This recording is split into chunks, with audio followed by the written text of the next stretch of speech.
Hey everyone. Episode 144 is with our good friend Jimmy Drama, who you may remember sat and had a chat with him back in January, I think it was January. He's the lovable rogue chef of the mean streets.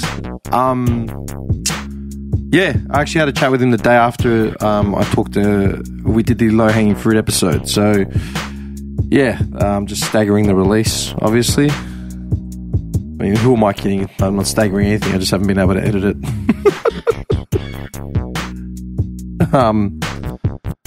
But yeah, enjoy.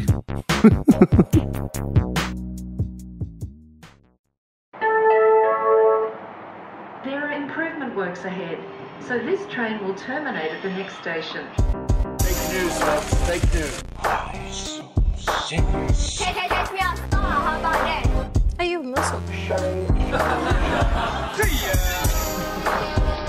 should have been slapped as a child. He's a spoiled little Greek brat who's probably been treated like a prince. I'm not a crook. I've earned everything I've got. You also had people that were very fine people on both sides. Well, not one that I can touch, like, that's all behind a fucking cabinet.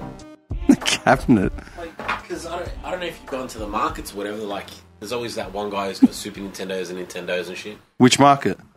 I don't know, one of those random ones. No, it's a question. I'm not being smart. No, it's what's the one? Caribbean market? Caribbean market? Yeah, Caribbean market, whatever. Is it Caribbean or Caribbean? I don't know. So, like, you go there and there's always one guy. Such a face. Yeah, I don't know. Like, you're going to get ready to... Okay, so there's this...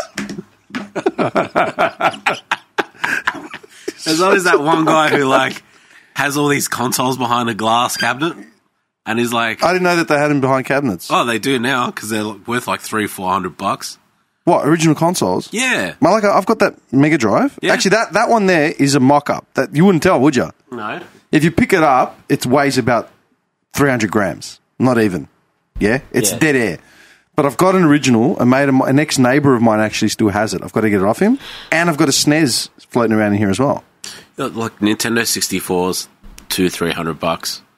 I killed myself like 2008, 2007 to get like an ex-girlfriend Nintendo 64 with Super Smash Brothers. And a controller, like a second controller. I went to Wanturna Market. That's when eBay was still sort of big. I remember auctioning and getting a copy of Smash Brothers. I drove to the servo on Hawthorne Road and North Road to pick it up from some random guy. And a memory card as well. The memory card. I need the memory card. I didn't like the 64. It was like, that's all we had. It was that or Sega. PlayStation, sorry. PlayStation 1 was PlayStation 1. Yeah, that was the best. But the 64 to me was a child's console. It was all shitty, well, not shitty, but they were just all Nintendo platformers, which I didn't play. They're all adventure games. Yeah. They were its focus. And the controller was a joke. The 64 controller was one of the most unergonomic. What's wrong? No, just scratching my arm, man. You know that, but you're like, you did it in such an emphatic, regal sort of motion. Oh, my arm pops. It does this. Yeah, mine does too. Yeah. Well, do you know what's ridiculous now? If you want to buy a Nintendo 64 with two controllers, you're looking at $500. The games as well. Fuck off. Original price from when they came out. That's insane. I didn't think the 64 would become that iconic, man. I know for Super Smash Brothers, a lot of people lost it. No, this is what I think it is, because we did speak about this before, how everybody wants to relive their childhoods. Well, I've got a PS2 there. Yeah. That's a PS2, and like I said, there's a SNES in there, and I'm going to get my original Mega Drive and try and get it back here. That guy actually owes me. But those carts are originals. Yeah, all I want is, I want to get a Nintendo 64, and you can get like an eBay cartridge with every single game ever made. Yeah. And I'll go through them. I'll play them. I know I'll get bored of it, and I'll put it away. But there's a couple of games I want to play. Why don't you just get an emulator? I can't be bothered. I actually want to sit with Can't controller. be bothered. You're in front of computers all day doing nothing. Yeah, but then it feels like can't be bothered. It feels like work. I actually want to, I'll be honest. One of the cool things I've done in here is sit there and play that Mega Drive. Yeah, I think I've got a couple games here. Like I've got Muhammad Ali's. I don't know what else I've got here. If you want to have a look, we'll see if we can have a game of. Yeah, we could go through it later. No, I'm serious. Yeah, well, I'm bouncing the audio out. We'll just we'll go through that shit. Can I get the headphones? Can I get some volume in this? What do you mean? It sounds like really too soft. Yeah. Hang on. Number. This? Yeah. Is that better? No, it's gone now. Gone. Hang on. Talking to the... Hello. No, yeah, that's better. Obviously, it's gone because it's there. It's now. Like, when you had it there before, there was nothing. Are you right now? Yeah, it's beautiful. Oh, God. We, wait, your inhaler. Man, I don't know about you. Maybe it's because I've got high anxiety as well. I always feel like I buy one and it disappears within 12 hours. Yeah, I lose them. I lose them all the time. I have no idea where they go. No, like, literally, I go in and buy 2 boxes because I don't have any, and then by the end of the day, they're both gone. Out of the boxes, opened up, and I might find the lid. Yeah. Do you find this little blue cap lying around you? Yeah. I'm always stepping on them when I'm barefoot. I'm like cursing the living daylights out of everything. Dude, like, I remember going to Greece and I'm like, I got to stop at the chemist. Like, yeah, give me 4 of them. She says, why do you need 4? I'm like, 2 I know I'm going to lose. 1 I'm going to end up, like, losing at the beach somewhere. And this one's going to be the one that I actually really need to use. That's going to be sitting in the luggage. You know what forever. I remember? Do us a favour. Pull this in directly in front of you. Uh-huh. There we go. I remember when I was in Greece in 2009, 2010, and I had whatever inhalers I had from Melbourne, yeah? Yeah. I took one of them in to a chemist in Athens, and I said, I need one of these. Oh, no, you can't get that without a script. I said, look, I just want one. I'm from Melbourne, blah, blah. I was like, all right, which one is it? Like, out of the box. Yeah. I said, I don't know. Like, it's this, you know? Well, we have these here. We'll just open the fucking thing up and show me which one it is. It's like, well, no, I can't open it up. I don't know which one it is. We can't open it and then give it out. This woman was saying it to me. I still remember her face. I'm like, man, I just want to know if it's the right one and I'll buy it. And she's like, well, I can't sell it to you without opening it up.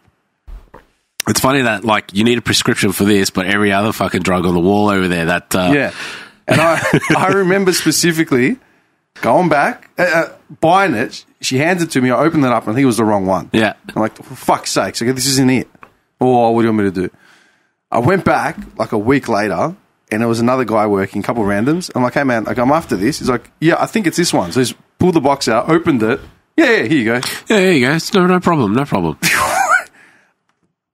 I understand the situation. I understand as a chemist. I understand that there's protocol. But at the same time, if I've clearly come from another country and I need medicine, and I'm like, can you please just give me the damn thing? Like, I don't know. Do you think there should be some leeway?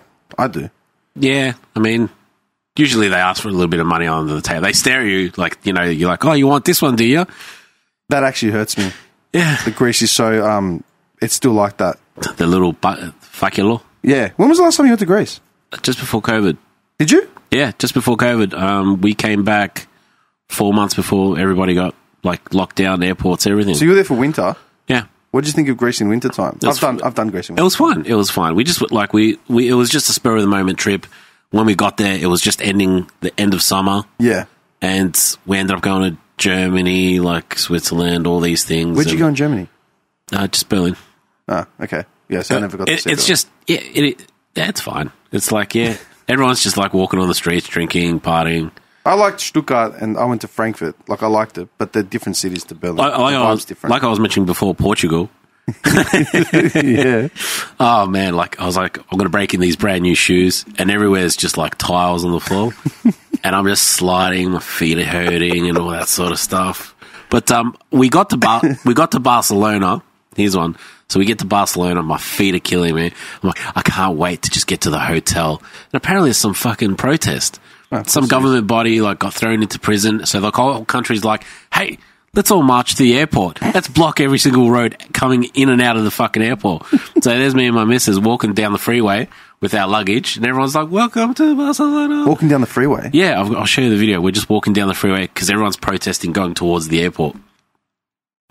It was insane. So did you walk until you got like a cab or something? We walked until a very nice person said, hey, where are you going? I'm like, we're going to the city. Yeah, jump in the cab with us. And this was like after 5 hours of the plane landing. How long did you walk for? About 4 hours. You walked for 4 hours in Barca with your luggage. Yeah, on the freeway. It's really long. I went to Barca in 2011, so I don't really remember the airport ride to the thing. Oh, I remember the plane landing and looking down. I'm like, wow, that freeway is full of people. What's going on there? And I was like, and then when we get off the plane, there's security like, you don't want to go outside. Was this the last trip that you just took? Yeah. I was in Barca during summer, so I can't imagine what it's like during winter. It was fine. Is it cold? No, it was just the beginning of winter, so there was still that's the best weather to go to. Still a little bit of sun, not that many tourists. Yeah, but a lot of people. What did you think of La Rambla? It was okay.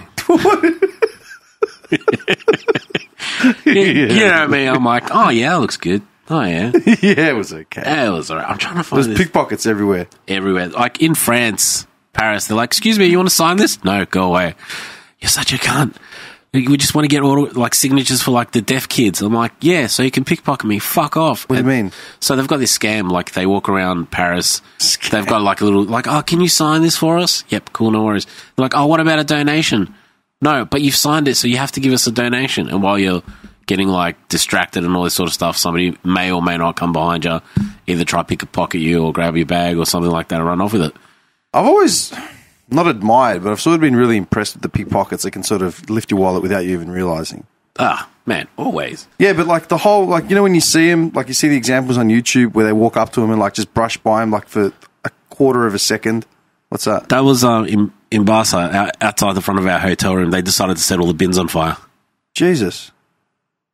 This was last year? Yeah. Oh, no, not last year. So it would have been like 2000. Oh, 2020, 2019. Yeah, it would have been something like that. Okay. I've never seen anything like this. It was insane. And what was it over? Some political party figure. And I remember like my insurance is like, yeah, we need you to have video of yourself in the riots so we can actually help you get out of the country. And I'm like, okay, cool. So you have to take like a selfie inside the riot. That's my missus walking down the road. And there's...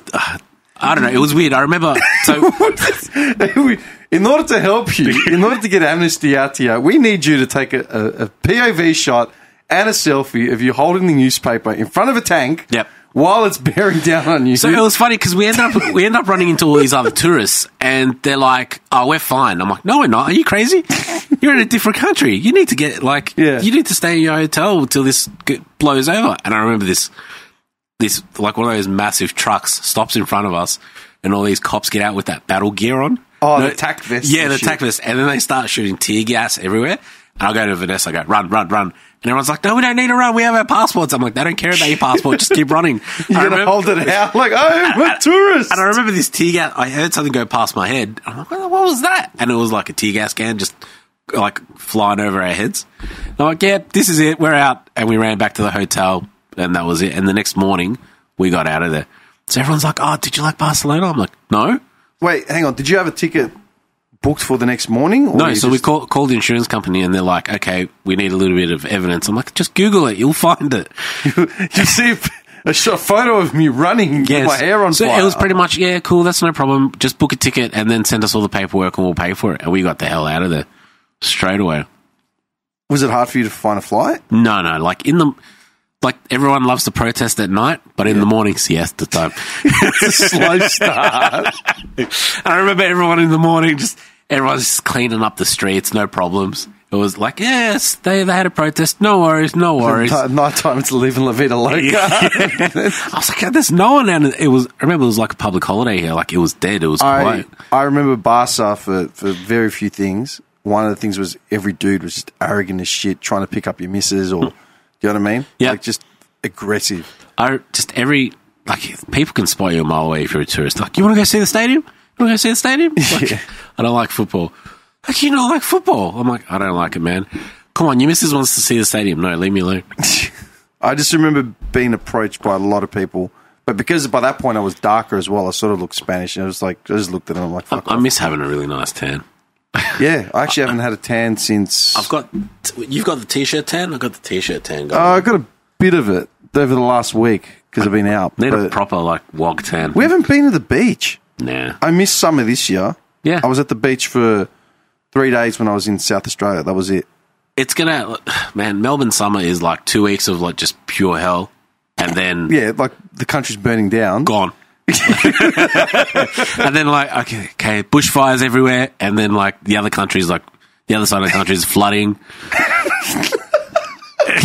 It always Why happens. is that? No, like honestly, Victoria's on fire. Brisbane's underwater. Yeah. That's been like that for years now. Yeah. No, I'm dead set. It's for 10 years. I remember asking my mom, hey, when you moved here from, when you got off the boat, was it always like this? Was the weather always fucked in this country? She's like, oh yeah, it's always been like this. But you're right, it's always flooding somewhere. Like there's flooding right now in... Queensland's still underwater, isn't it? I guess so. But like they were saying how Sydney's been underwater for the last month. Yeah. But we haven't seen any rain up until the other day here in Melbourne. No, it rained for like 4 days. Yeah, I said it the other day. I said it when it started. Someone was complaining about it. And I said, listen, number one, we're at the end of autumn, like we're at the start of winter. Well, rain is expected. And number two, this is Melbourne, and we haven't seen rain since like December. Do you remember when we used to go out in the city and there'd be like a massive sign, Melbourne water reserves under like 18%? Yeah. And all that. The and drought. Like, yeah. I remember I had a conversation with my old man and my uncle. We're talking like when the restrictions were first in, and I said something like, "I feel sorry for kids in the near future because they're never going to experience what I experienced as a kid with the water fights and all that." That was the water restrictions. Oh, dude, just watching my dad wash the concrete down. Started it at like 1 in the afternoon, didn't finish till 7. I was Like, going to say, since I'm using all this water, I'm just going to clean the windows I was as gonna well. say once the sun set, if you had a dart as well, Yeah. until your mum called you in to like to have dinner or something, Yeah. that would be it. Yeah. Like just watching my dad hose like, and he's like, the dirt hasn't gone far enough. I'm just going to hose it off the road as well. Yeah, but they never physically used a vurtsa or anything to like scrub it. They just hose, low pressure. Do you know what I mean? And I remember like my dad, like, I have to go to Bunnings, get a bigger hose. He'd come back, well, like, look at this thing, and it'd do like a fireman's hose just in the middle of the road, just hosing it down. Remember some neighbours like, hey mate, you're wasting water. My dad's like, fuck off. just looks at him dead in the eye. He goes, fuck off. Ciggy in the mouth. Fuck off. I remember I'd come home during summer and my mum would have a tap running like to save her plants from like the drought. You know what I mean? Yeah. Said, fita. Yeah. And I'm like, Ma, okay, we're under water restrictions. Don't worry about it. I'm like, what do you mean? The world is trying to conserve water. I think this was the end of our high school term or something like. So we were running out of water. Yeah, it was end of high school started. Didn't have gas. Something was going on with the gas plant because it exploded. Gas plant was 1994. 1998. Yeah, because I was in Greece for the first time. And then it was gas, electricity, and water just like went to hell. Like I remember that. What it felt like? The end of the world. No. Looking back at it now, it's like SimCity 2000. Oh, like what next? The fucking aliens coming in? Yeah, man. That 3D demon just comes with the spider legs. How was church this year, man? Church? How's church? Did you go to church? Still so nasty. Let's talk about church. Let's talk about Wog Easter. How was it? Wog Easter. How was it? I turned up at my mum's house at maybe 20 to 12. Yeah. Yeah. 20 to 12. I was depressed. I was still working. I watched the Carlton game. I got depressed. I just sat on the couch. I'm like, nah. I can't go anywhere. And then, it was about 11. And I'm like, I better have a shower. So I got up, had a shower. I didn't ride the bike. It was too cold. I'm like, nah, I can't be stuffed. Got back in the car. Drove to Clayton. It was literally 20 to 12 when I got to my mum's. Yeah. Sat down on the couch. And then I was like, yeah, and then my auntie's like, yeah, let's go to, let's walk across the road to the church. I'm like, okay. So we went. Is it a straight shot? Just cross the road where they're... Literally 40 meters. It's not far. Beautiful. Yeah. And as we were walking there, my auntie was like, I think it's pretty empty. Like, where is everyone? I said, we're early. She goes, what time is it? Okay, it's 10 to 12. Okay, if we got here at 10 past, you might start seeing a crowd pull up just as the light's coming out. It's the crowds are definitely thinning. Oh, dude, my church was packed. Really? They got some new priest in there. He's doing some headliner. Yeah, and my mum's like, you know what this priest did? I'm like, what? So at this church, he performed a miracle. At this church in Brunswick.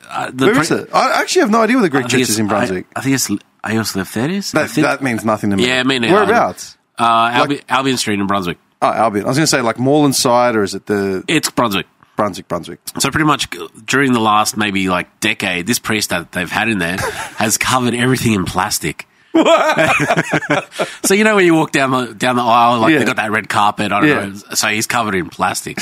What about the pews? The Like the chair? the seats, the queues, like even like pictures of like Jesus and all that sort of. It's covered him in plastic. Why? Everyone's like, I don't know, man. Maybe he wants it to last forever. What? Maybe he's cutting corners. I don't know. He sends back the cleaning bill to the archdiocese. And my mum's like, it's like, that we saved $50. Mum's like, slash the budget. they've got a new priest there. He's taken the plastic off everything. He doesn't care anymore. Oh. And I'm like, oh, okay. I'm The like- renegade. And I'm listening to my mum, like, yep, cool. And we go there, what's the one they walk around the epitaph? Yeah, Friday. Yeah, you get there, and I've never seen so many people. It was Wait, full. you went on Friday? Yeah, Friday What are you night. doing there? I just go. It's just, it's a habit. Like, I like to go for the walk around the block. Don't stare at me like that. I just want to go. I went for 20 minutes. I want to go all day. Yeah, but I go purely to chaperone two old women, like so they don't get lost in the dark. I think it's just something that we all always did growing up together when we were kids, and like me and my sister want to continue that. Like, we go, we do that, and then we disappear. But like looking at everyone, the crowd, you're like, oh, I know that guy from high school. I know this. And you get the yell, hey man, how you going? You married yet? Nah. Kids? Nah. And you see him, he's got like 4 or 5 kids. Just like, shut up. What are you doing with yourself now? Not much. Oh, yes. Yeah, but are you religious? Yes and no. What do you mean? Well, I went to school. Every school I went to was like Yeah, it was a... Greek Orthodox. Yeah. Then I ended up going to like a public school. And from there, I started asking myself like questions like, Yeah. does this really work that way? Does that, because Why do I find Jerry attractive? just go. I remember the first day of going to this public school, I go to one kid, hey man, where's prayer? And he's like, what? I'm like, morning prayer, where's morning prayer? And he's like, you're fucked, get away from it. You're the weirdo. So, kid. like, there was that whole thing of being Greek, and, like, all I did was go to Greek schools. And then, like, 1998, went to a public school. Yeah. And Why'd you change schools? I hated going to... Went to St. John's. It was, Yeah, I know. it was just shit. It was just... Everything was about your uniform, what you're doing, your hair color. I remember there was a girl at the school who had, like, her natural hair was red. And I remember during that morning prayer, like, one of the guys was like, hey... you need to dye your hair back to black. And she's like, this is my natural hair color. So I was like, Mr. Burns, that it was I told you to trim those sideburns. and she's like, this is my natural hair color. And he's like, I don't believe you. And she's like, yeah, it is. And like, no, get out of the school. And like, called her mum, Fuck come off. and get her. Mum's like, what the fuck are you doing? Yeah, there was always something stupid like that going on with that school. Always. They brought in these people from Greece. They're like, oh, we got all these great teachers from Greece. They're going to take care of the Yeah, students. because the and that. Greeks are so much better than Oh, that, man, these yeah. guys were the fucking worst. They were some of the worst teachers going. They just wanted their visas and whatnot. So wait, you had left St. John's in 98, so you would have Yes. been like 14 or 13. Yeah, and then going, like, it was a completely different world going to that school, like going to a public school. Yeah. Like, I remember saying, where's prayer? And the guy's like, fuck off. And then, like, okay, cool. And then someone's like, hey, man, it's a B block. We don't do fucking prayer here.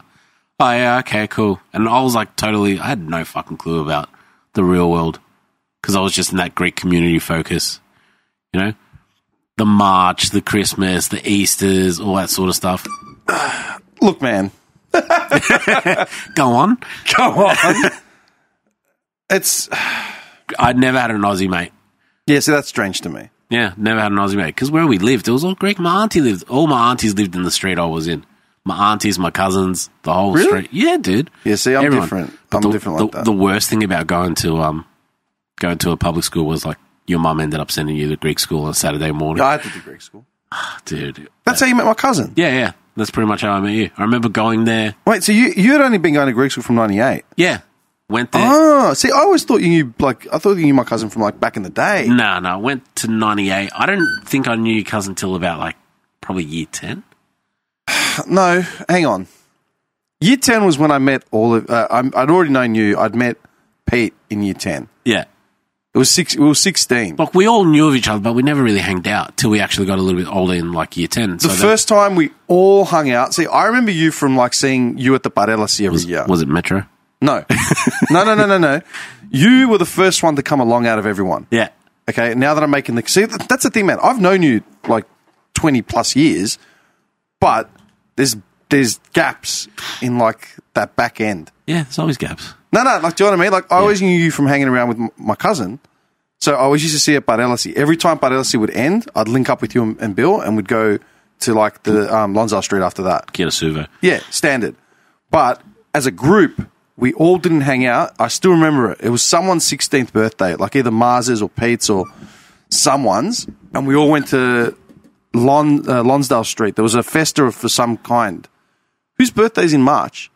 I don't know. Someone's birthday's in the group. Someone's birthday's in March because that's why we all met up. So we went to a festival? Yeah. Lonsdale Street was having a festival. I don't know what it was for.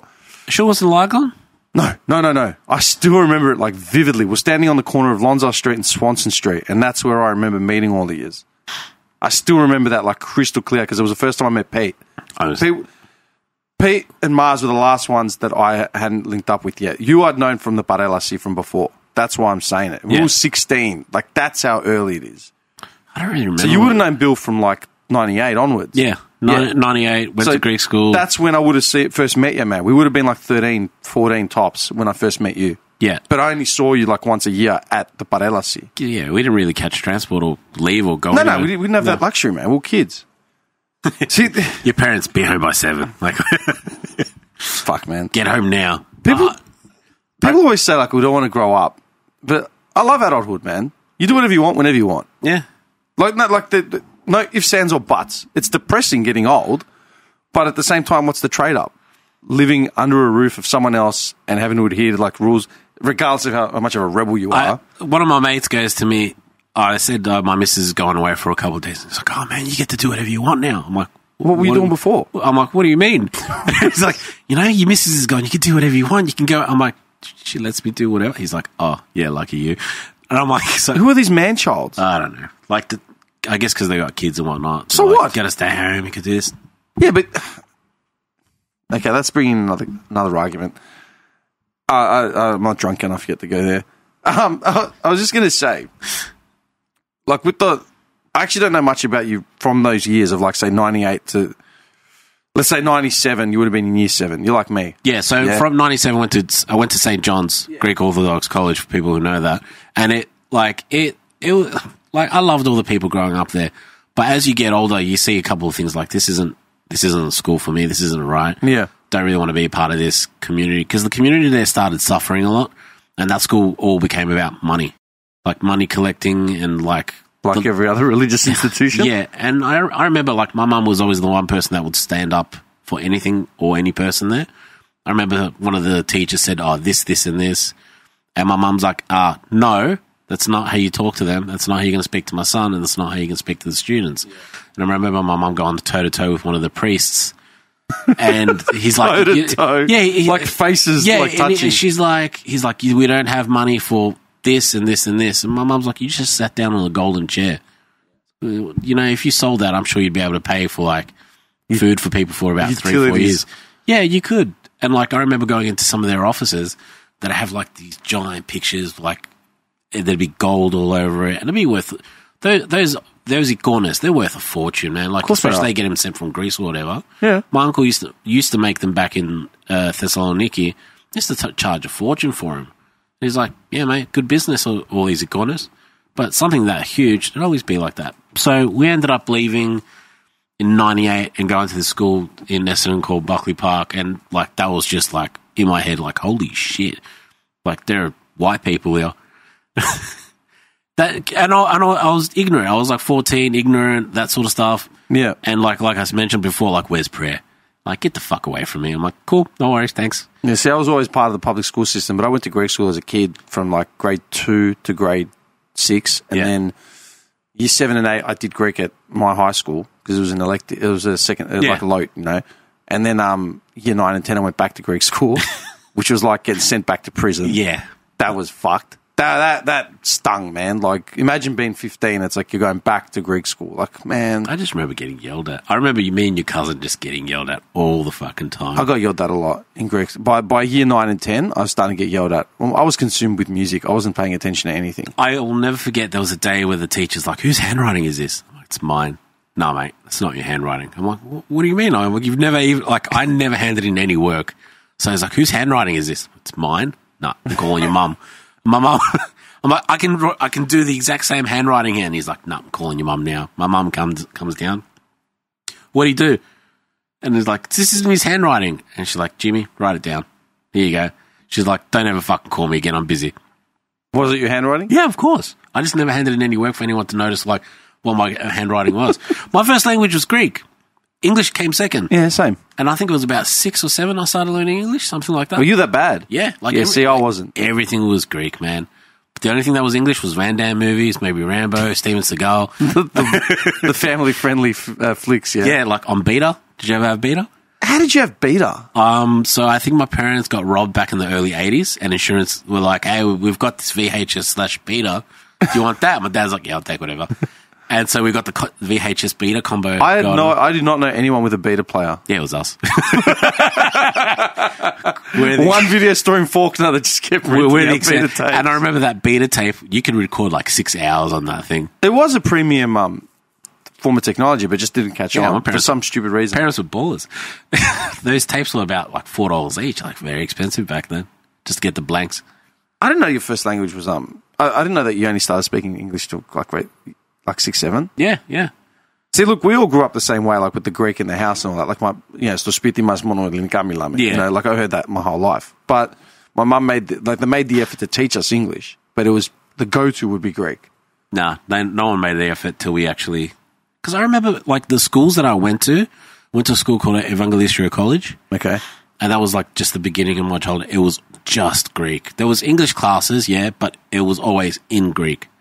Everything was just Greek. How can you have an English class in Greek? So you'd have, like... So it's like Greeks trying to teach English. Yeah, so you'd have like a half-hour class of, like, learning your alphabets and stuff like that. And I remember, like, being in St. John's, like, easy with the fucking Greek... Struggle with the English, like how to spell Kit Kat or some shit like that. Well, they can spell Kit Kat with the K. Yeah, it's like cat is with a K or a C. How did you? I don't remember like your old lady or anything, man. I met him. Yeah, I've been in your house, but I don't remember him. Were they full fobbed out hard? My mum was a little bit, and then she actually changed. My mum just like, oh no, like my mum changed with the times as well. Yeah, like she would always like, she would. What's the best way to say it? She would. It took her a while, but it'd be like, no, we can't live like this. You know, like we can't live. No. That's the wrong word to actually say. Like my mum would be like, no, you can't think like that. Yeah, you know, like you Greeks have to marry Greeks, sort of a thing. Mum was like, no, you can't think like that. You're in a different country. You'll meet different people. You don't always have to like stick to that Greek lifestyle that everybody else wants for you. Nah, man, I can't handle that shit. I was going to say, see, I don't know that much. Like with Easter, like you just said, how was your Easter? With me, Easter's just nostalgia. Yeah. Because I'm not religious, and I've worked nearly every Easter for the last decade. I could give a shit about Easter. It means nothing to me. Yeah. I like the fact that on the Sunday, I'll go see my cousins and get together with like relos I see once, twice, 3 times a year. Yeah. But outside of that, like obviously the religious holiday means nothing to me. But for me, it's more depressing than anything because it just I start to think about the shit that stands out at Easter. So for me, all the memories flood back to from early as primary school. Like PTSD? Is this what it is? Yeah. PTSD big time. Like, I don't know about you, man, but like, I was traumatized through high school and primary school. I was bullied into the ground. Yeah. So I've got no positive recollections from any of those things. I got bullied in primary school. And I remember year 7, I never got bullied at St. John's. Yeah. And that's the one thing, like, everybody in that class, I still, like, they never bullied me at all. But going to this other school, I think it was, like, the first day I was there, I got knocked the fuck out. Really? Yeah. You know, like, someone was like, hey, man, where you from? What's your name? And then someone stood behind me and they pushed me over. Yeah. So, because I fell to my back, then I got jumped on. Oh, and yes. And I remember just copping it and waking up like, like, I had no idea what happened. So I hit the back of my head, had like all these scars and stuff. Mum's like, first day, what's going on? I'm like, I don't know. And I was like, oh, am I being bullied? So yeah, that happened like, I think the first 3-4 years going out of school. See, that's what I mean.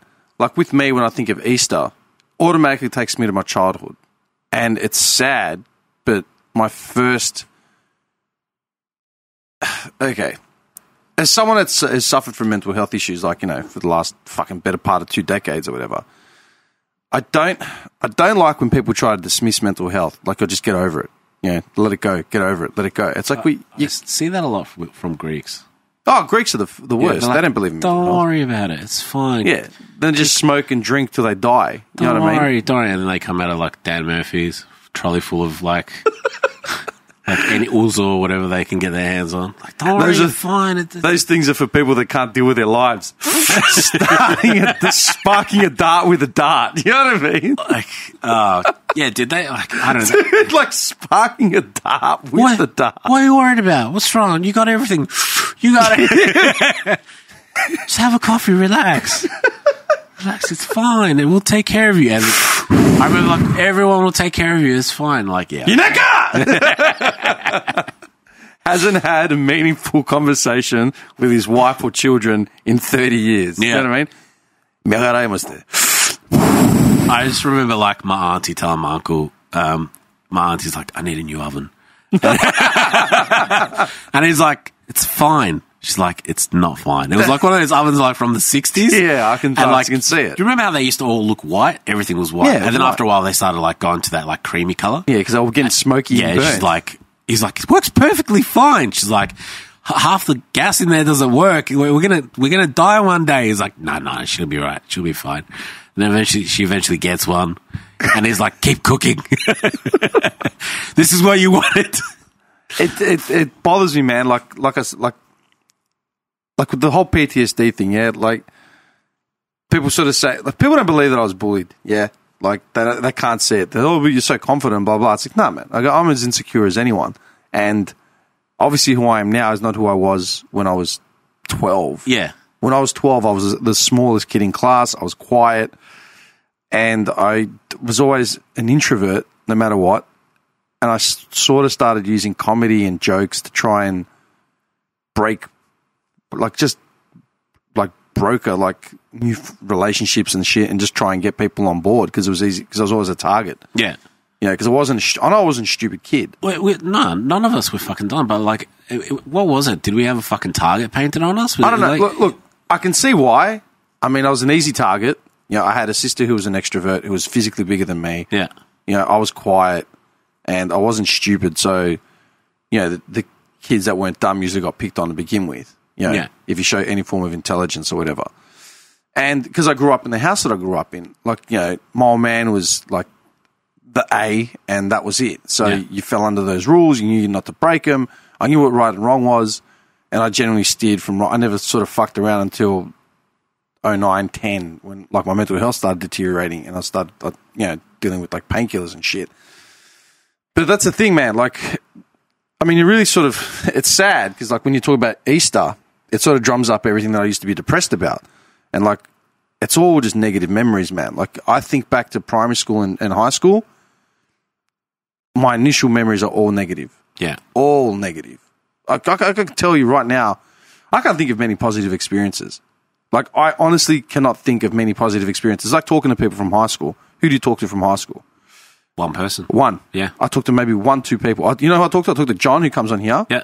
And when I was at church on Saturday, I ran into one other person who I went to kindergarten, primary school, and high school with, and I've always been on like positive with them. Like, they're fine. Like, I've known them my whole life. And and I said hi to them, and I might flick them a message throughout the year, but that's it. For myself, the bullying became a massive issue for me at about, I think, 2000. Do you remember how fat I was when I was a little kid? I wasn't fat, but I carried a bit of weight. You weren't fat. But I carried weight on me. But you weren't skinny. Yeah. That's the best way to put it. And then I got to a point where I just went super skinny. By the time we were 18, yeah, I remember. I've got photos of you for my 18th birthday. Do you remember it? Where was it? We went for dinner on Chapel Street. Do you remember you? I remember exactly what I was wearing, and I'll never fucking forget it. All right, I was wearing this yellow T-shirt, and you go to the table behind us, and you wrote something down, and you're like, can you tell this guy to take his jacket off? And then some girl comes up and she's like, hey, take your jacket off.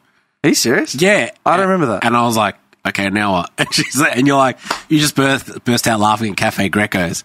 And Really? You're like, gotcha. I'm like, what? I don't understand. I don't remember that. It was with my cousin. Like, the one time you met my cousin. I don't remember any of this. Yeah, I remember. I will never forget it because, like, I was like, that was a bit embarrassing, but I don't remember it. yeah. So it was funny. Now that I look at it back, so I remember I was packing a bit of weight. Then I got really skinny, and I was like, I got skinny because, to be honest, like I was just getting bullied so much, I didn't know what to do. I remember, like, you're always sort of husky, and then 18th birthday was when, like, I hadn't seen you for like a year or something. Yeah. And then when we all turned 18, we all started going out. Yeah. And I remember seeing you thinking, what the fuck? Like, you've transformed. And then from 18 to 20, you just lost, like, just kept losing weight, like, the whole time.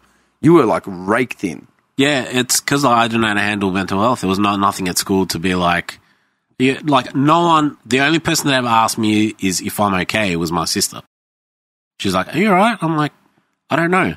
She's like, what's wrong? I'm like, I don't know how to explain it. But, like, thank God for her, because I would have fucking kept getting skinnier. Because she would take me out every day, like, hey, let's go get something to eat. Let's go to Suvo. Let's go get Red Rooster or whatever. And it was that, the constant fucking bullying at school. It just wouldn't stop. It would come in, like, different. It wouldn't be the people in my class. It'd be people in other classes. Like, it would just come from out of fucking nowhere. Or if I went to go catch a bus, I would get bullied on the fucking bus on the way home. And I was like, who the fuck are you? And, like, I never fought. I never raised a fist to anybody, like, growing up. And it was just, it didn't fucking stop. It just kept going. You know what annoys me? And this is where, like, the trappings of mental health sort of come into play. You look back at it now as an adult and you think, what the fuck was I doing? Like, why was I dealing with that? How was this even happening? La, la, la. I think back, I said this to someone a couple of years ago, right? So we were talking about, like, this sort of shit. Yeah. I said, were there incidences, like, what really... And I remember one day I just snapped. Out of nowhere, I just brought this up randomly to someone who didn't grow up with me, didn't go to school with me, nothing. I said, you know what gets me angry? I go, this is when I know that I've got issues. Like, clearly I have issues. But this is how bad PTSD can be for someone that was bullied and went through mental health shit. I'm a grown man, all right? I mean, I'm in my late 30s now. This would have been in my mid-30s when I sort of had this epiphany. I'm a grown man living my own life. I don't answer to anyone. I work. I pay bills. I pay rent. I'm doing what I want to do when I want to do it, And here I am thinking about something that happened in 1999. Yeah. 1999, like 20 years ago, to 14, 15-year-old version of me. Yeah. And I'm thinking about the individuals involved. And then I'm looking at them clinically. And thinking, why the fuck did I ever take shit from you? Yeah. You were a fucking loser. And there's one incident now, and to this day, I'll never forget it. There's this one guy that I went to Greek school with the second time round, so like 2009, 99, 2000. And he was from the southeast, like Bayside area. And I went to, obviously, I was going to a Greek school in the Bayside area, even though I was from the inner southeast, like Clayton. So we were different kettle of fish of Greeks, yeah? Bayside always had a bit more ethos, like a bit more aera, There was this one guy, and he wasn't particularly funny. He wasn't like an attractive kid, He wasn't smart. He wasn't athletic. He was just a dumpy, random, bland cunt who was okay for a laugh every now and then, but he was just a cunt. Yeah. Right? And that's how he sort of got by being a cunt. I still remember him asking me, I'll never forget this, man. He asked me what my favorite Greek team was. I think I might have turned up wearing like an Ajax scarf or something, or a jumper, like a shirt. We all had those scarves because they were gifts from overseas. Yeah, I got it from Greece. Yeah. Yeah, I either turned up with an Ajax scarf, or maybe he just asked me because I was drawing the logo. I can't remember. He goes like, what's your favorite team in Greece? I said, Ajax. He's like, Ajax? I'm like, yeah. I go, my old man's favorite team. So, that's who. And he started calling me a Turco. And I'm like, what? He's like, oh, fucking Turco, blah, blah, blah. I know Ajax was the first team. Like, this is what I know about the team now, right? They were the first Athenian team. Yeah. From Athens. Yeah. The first major Athenian team. So they're considered a team of, like, the original Athenians. The team itself originally came from Constantinople. Yeah. Right? So border town, basically, when it was still disputed and shit. But they're literally the biggest Athenian team and the oldest, right? He was calling me a Turco because the team came from fucking Constantinople. So he was calling me... Yeah. And I just looked at him like, the fuck? And from that day, like, I remember, like, just sort of stepping away from that cunt. But I listened to him call me this for, like, fucking 5 minutes. And got a couple laughs out of other cunts as well. I remember running into him like 5 years later or something at Parkdale Church at Easter time. Yeah. Right? When we go to my auntie's house who lived in Aspendale, we go to Parkdale Church and I'd see all those Bayside cunts, all the guys I went to Greek school with, all that sort of shit. I remember seeing him one year at Parkdale and I remember saying, I think I might have said hi to him and I just sort of looked at him like, you look exactly the same as you did like fucking 5 years ago. You're probably still hanging off like your old man's balls right now. Like, yeah, nice seeing you, man. And I walked off. I think about that guy every 4 weeks. Just randomly pops in your head. Randomly at 2 a.m. I don't remember his name. I don't remember nothing, man. But I'm like, if I ever see you, motherfucker, I will grab you by the neck and I will punch the living fuck out of you. Just based on what you said to me in 1999, calling me a turco for no good reason whatsoever. Dude, there was this... So my Greek school story is, I think it was the last 2 years being with your cousin and that, we all started getting older, growing up, you know, going out, partying and whatnot. There was this guy in our Greek school, and he would just always, like, he would torment me when no one was around. Yeah. He'd be like, hey, man, can I talk to you? I'm like, yeah, cool. And I had no idea why the fuck he would be like that for. Like, he would torment me all the fucking time. And every week, any chance he had, he'd, like, push me into the wall or something. I didn't want to fight because, like, I was fucking skinny. I'm like, I'm going to get my head kicked in. I'll just ignore it. I remember being...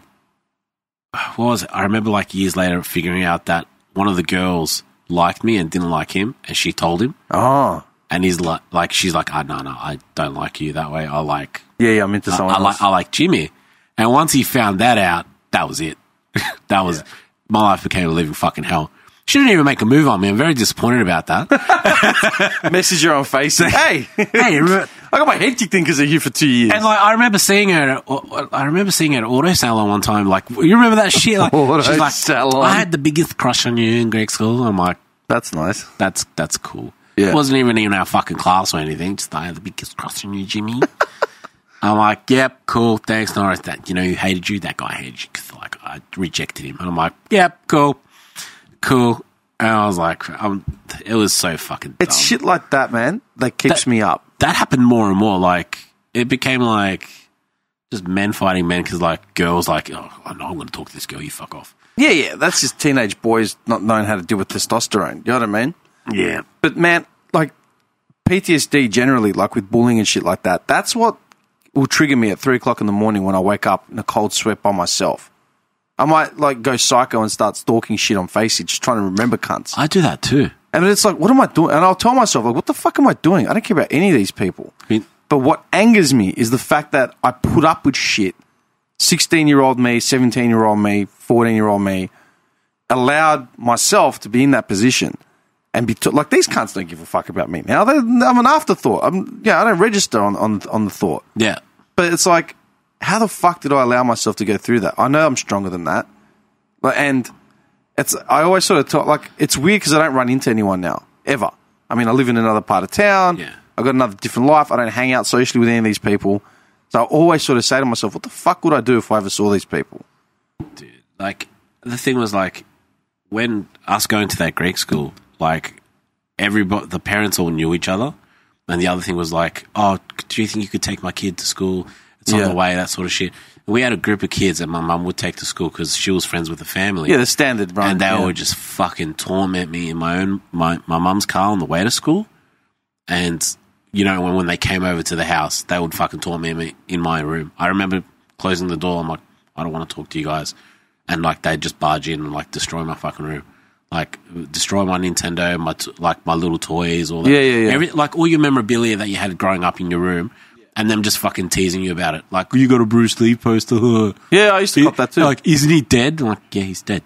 So what? Like, oh, you got, like, I remember having, like, a RoboCop poster. And, I had a Bruce Lee poster, man. Yeah, I said it right. And they tore it off the fucking wall. And Yeah. they're like, oh, he's dead. Don't worry, you don't need this. I'm like, motherfuckers. And I remember, like, it came to a head eventually when I grew up. It just like, fuck off, I don't want to talk to you, don't look at me. Have you seen any of these people in the last 5-10 years? I saw one cutting grass. I remember driving past. With a dart. And I remember he's like, dude, it was beautiful. He was like 7 times overweight, big fucking beard, having the whippersnipper on the side, dart in the mouth. And I'm like, oh, things must be going great. And then I was filled with a little bit of joy. I was like, yep, I feel good about that. And like, It was just that sort of shit. It's just dumb. Like, I wish I had the information that I do now, like, and I could fill myself with it and be like, these cunts won't matter a fucking thing. But it mattered because we were in school every fucking day. That's the problem, man. Like, I mean, look at it this way. Things are different now. I'm assuming they're different now, like with kids in school. Like, they get a lot more prep on mental health. There's a lot more awareness, all that sort of shit. But I think about how we were raised like 20 years ago. Yeah. And it's like, you know, how do you leave, like, say, high school knowing that the only thing you have is emotional baggage of shit? I remember my dad looking at me, I give you permission to beat the shit out of them. And I'm like, I really don't want to. And your dad, like, didn't understand the consequences. Because they used to brawl whenever the fuck they wanted. Yeah. And you're like, Dad, they know like 50 Vietnamese people now. You can't just start fucking fights with them. I remember this one kid broke up with this philo chick at school. And all these fucking philos rocked up with like machetes and shit. Standards. And everyone's like, I remember there was like a fucking class meeting. I was like, right, no one wants to go out with this girl ever. Like, she's barred from like anyone going out with her. I was like, holy shit. They're not in a position to make that call just because they did. 30 Filipinos rocked up. Dude, it was funny as hell. They rocked up in R31 Skylands. Of course they did. It was like a little crew. Where is he? Oh, obviously he's sick today. So I remember us saying, like, he's not here. He's not here. But it was all for show, fuck. I know, it's not enough to just say you're going to get over it. You know what I mean? Yeah. Like, you don't. It stays with you forever because it's your first fucking memories. You remember everyone from high school because it's your first memories. They're the beginning of your fucking life when you start maturing into like an adult, like going from teenager. Even primary school, I can remember nothing but negative memories. Yeah, because it was like you were safe at home, and then your mum's like, "We're taking you to school," and then you go to school and you'll just get fucking ran over by everybody. That's the thing, man. Like, if I can name workplaces that I've been to, yeah, they may have been completely toxic, but I've still got some decent. I can name a couple hundred for you. Yeah, I'm serious. Like, if I look back at like the last 5 places I've worked at, yeah, and I could give you some fun memories from a lot of those places, yeah. Yeah. People I've met, you know, people I've maintained friendships with, like all that sort of shit. It's stuffed to go from say 1990 to 2002. That's 12 years, and not have a single positive recollection of shit.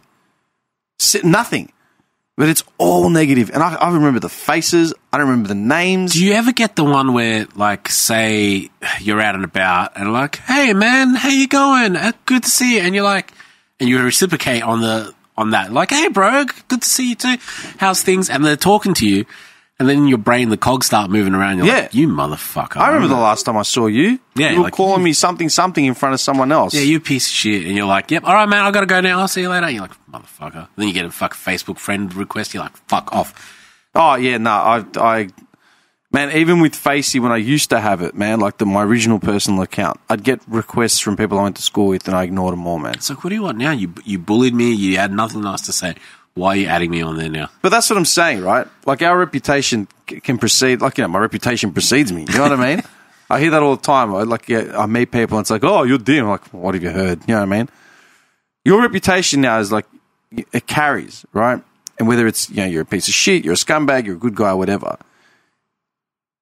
All these people, like, say, from the past that were bullies in high school, do you reckon their current partners and wives or husbands, you know what they were like growing up? No, definitely not. And is it dismissible? Yeah, they shrug it off like nothing fucking happened. But that's what I'm saying.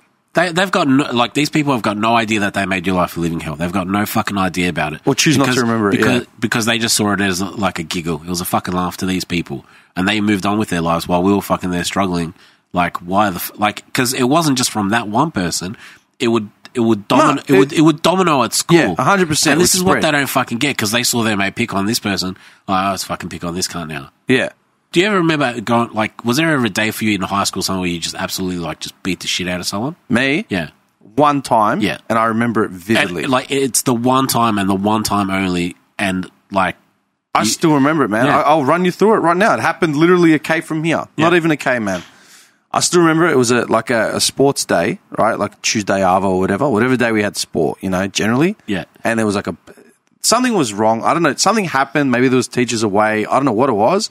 But sport day ended up, like, the afternoon sort of periods became just free for all. Like, everyone just sort of splintered off and did whatever they wanted. Yeah. Right? We're all in groups. And at one point, we're all in a group around the roundabout at my old campus, and everyone's there. Everyone. Like, everyone's just congregated. Guys I went to primary school with, people I went to Greek school with, people I went to high school with, everyone is there as a group, and they're all just talking shit. There's guys, there's girls, like, whatever. And for some reason, I became a target, like, for standard, right? I became a target about something, and someone started giving me shit about something. And I just had, I'd had enough. All right? This is probably, 98, I think. 98 or 99. I can't remember exactly. And, it had to have been there because we were at the junior campus. And I'm sitting there, and I'm just copying it. This cunt's getting, a laugh. And this guy that was doing it, I'd known since grade 2. I went to primary school with him, and then when we got to high school, I basically introduced him to all my primary school mates, and he introduced all his primary school mates to me, and we sort of forged the two groups together. Yeah, because we were the common link between everyone. Yeah. So I'd known him the longest out of anyone basically. And he's giving me shit, and I'm just fucking shut the fuck up, stop going there. Everyone's laughing, girls are laughing. So, you're fucking 14 or 13 or whatever, copping shit, and you're like, man, I don't want to fucking deal with this. Kept hearing it, and then something snapped. I don't know what it was, man. I just got up, launched at him, and this kid was lanky as fuck, and I was short as. But man, I did fucking martial arts for 8 years. Do you know what I mean? I had my old man working me in the backyard. I was strong. I used to wrestle my old man as a kid. Do you know what I mean? I was physically strong, but I was tiny. Yeah. I just launched, went straight at him, sweep kicked his fucking legs out from underneath him. Because he's oh. I just remember seeing him laughing at me and thinking, you fucking dumb, ugly, lanky motherfucker. Sweep kicked his legs out from underneath him, pushed him down, and his face was just horrified. It didn't know what was going on. No one knew what was going on because I just launched, from where I was sitting. Launched at him, and he had this expression on his face that was horrified, shocked, a whole bunch of range of shit. I've just gone straight at him, landed on him, started wailing at the cunt until we were sort of rolling around. And in that chaos, I remember my sister there, everyone's there screaming, what the fuck, blah, blah, blah, blah, rolling around with him on the ground until I worked my body around into a position where I basically had him a headlock. Yeah. And then hand on his throat, just literally choking the living fuck out of him. I had him almost in a Krav Maga fucking lock, on the ground, like a BJJ move. Choked the living piss out of him to the point where it was going to, it would have gone. Until I remember my sister, grabbed me and, was yelling at me, get off him, get off him. I could hear, chaos. It was all red, and all I could hear was my sister's voice. And so I've, let go.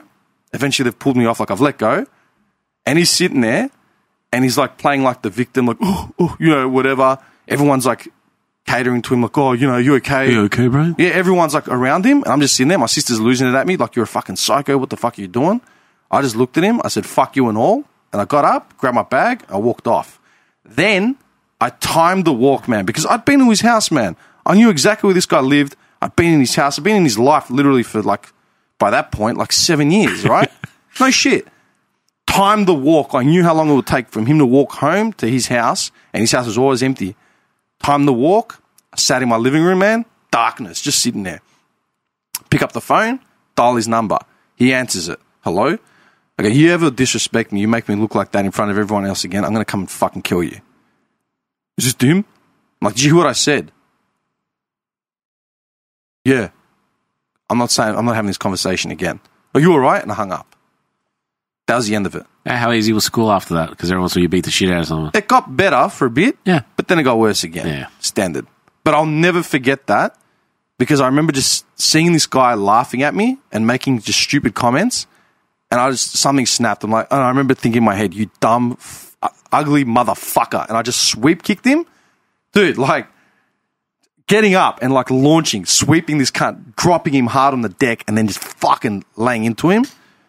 It was, man, I think about it now and it gets me angry because I should have done it more often. And I just allowed myself to get pushed around. Man, I got bullied relentlessly by people, groomed relentlessly. Do you know what I mean? Just fucking put in your place. You tell a kid they're weak. You tell them they're stupid. You tell them that they're smaller than you. They're not as powerful as you, not as smart. They'll believe anything, man. Then they work themselves into a corner. I think about half the people that have bullied me in the past, and some of them I've sort of rectified now, but most people I haven't even run into. But again, like you said, people don't know. They don't fucking know what it is they put other cunts through, and they just expect you to get past it. And that's what bothers me the most, man. I remember being on public transport, and this kid just kept fucking disrespecting me. I remember jumping off the bus, and he got off on the same stop as I did. And I remember just grabbing him by the hair, putting him on the telephone pole, and just fucking screaming at him. And I punched him one time. And out of nowhere, his mum fucking pulls over, and she's like, "Foxy, get in the car."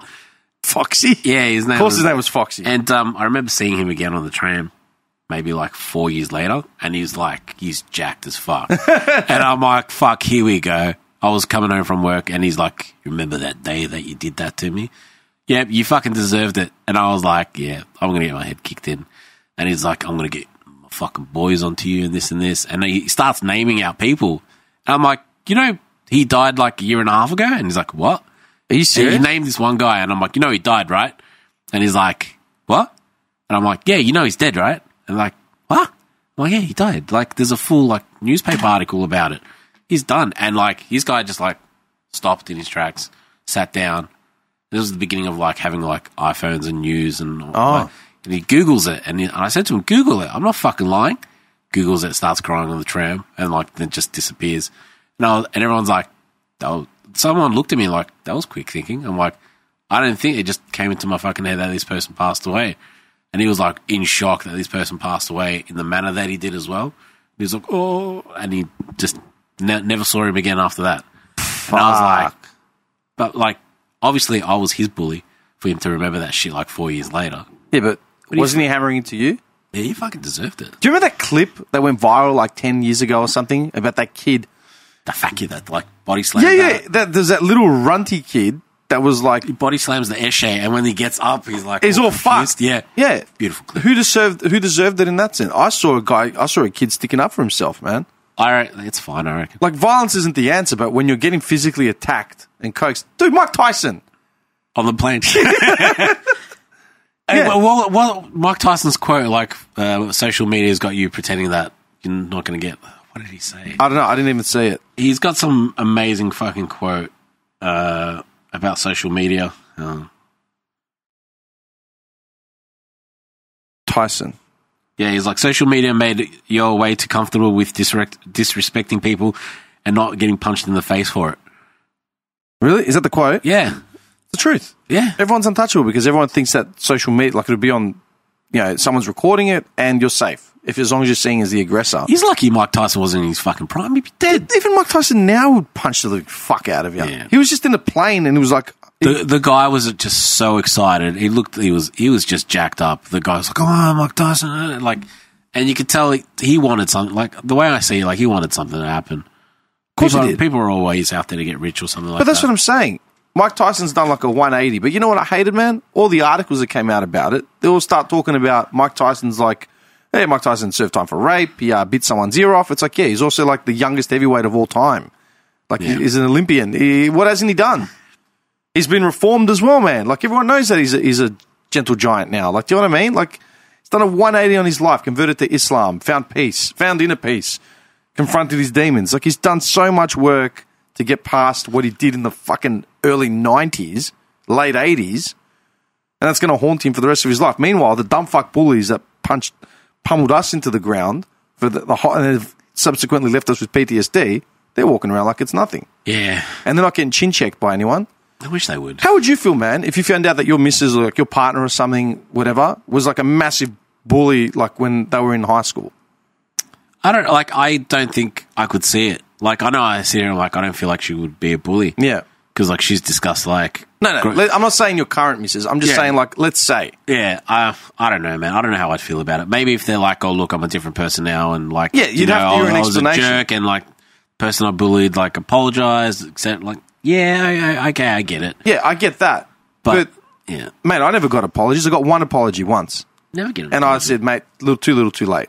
You're 10 years too late. We're lucky we don't have guns in this fucking country. I've got guns. Yeah, I know, but walking into Kmart and be give me that 22 cal, I'll get that Glock, and can I get it in 4 days? Yep, cool. Shit like that. I've got a gun. These American kids just getting bullied, and they're I'm just gonna get my dad's gun. I'll be back. Just so fucking easy for these people. It's not hard, man. No, we'd have like a massive problem. Dude, to get a gun in this country, I had to sign the form, and then I had to go do a safety test. Oh, yeah. And the safety test wasn't thorough. Okay, like you had a written test. It was just like multiple questions. Like, yes, wait, man, what did you answer this one? Yeah, mad. That seems right. And then that was it. What do you think? Is this the safety button? Yes. Food goes in here. Yeah, I think you're fine. Like, what do you think about this shiny little piece over here? Yeah, that's good. Yeah. It wasn't that hard, man. There was a lot of levels to jump through. But don't you have to continuously complete it every 6 months or something? Is that what it is? Was it every year you got to redo the whole thing? A handgun, yes. Yeah. A handgun, you've got to physically go down and participate in like tournaments, competitions, even local stuff. Yeah. Just to say that you're actively a shooter and this is why you have a handgun. Yeah. Because they're a lot more, obviously, a lot easier to conceal. You know what I mean? Like, everyone wants a gun because it looks cool in a movie, but no one wants a long arm rifle to shoot rabbits with. You know what I mean? But it wasn't that hard, man. I don't know. I think the trauma that we faced as kids, it gets brushed over. And now, like, you look at the suicide rates in Australia, and it's like, you know, men from the age of 28 to 45 or whatever it is are the biggest demographic. They've carried all this weight on their backs going into, like, you know, going into their 30s and 40s. And, like, when they find... No, I've also seen, like, a lot of people, like, when they find a partner and then that relationship becomes toxic and this person's got all this shit that they've the baggage, carried, like, they've finally found someone you think you can connect with, and then, like, that extra baggage jumps on top.